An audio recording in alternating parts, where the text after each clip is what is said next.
Tonus Laboratorio del Piede, centro altamente specializzato nella costruzione di plantari su misura, dedica nuove tecnologie di rilevazione dei carichi posturali per dare voce alla filosofia di benessere che lo caratterizza. Ben ritrovati al meteo.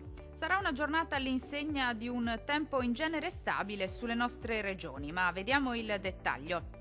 Sul Veneto locali foschie o nebbie al mattino, sulle pianure ma in rapido dissolvimento col passare delle ore. Cielo molto nuvoloso coperto un po' su tutte le province, ma in genere senza ulteriori conseguenze. Maggiori schiarite a partire dal pomeriggio. Temperature minime tra 8 e 12 gradi.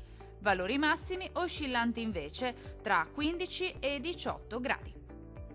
Vediamo ora che tempo farà sul Friuli Venezia Giulia.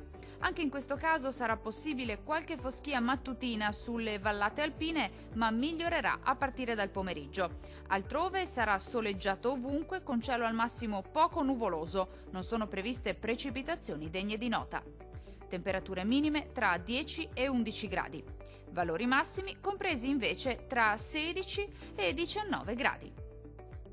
Vediamo infine la situazione meteorologica del Trentino Alto Adige. Bel tempo su tutti i settori della nostra regione, sarà infatti ampiamente soleggiato ovunque e il cielo si presenterà sereno o al massimo poco nuvoloso, salvo per qualche innocuo addensamento sulle aree meridionali.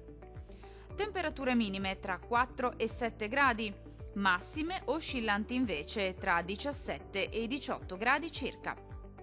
Dal meteo per ora è tutto. Arrivederci al prossimo aggiornamento.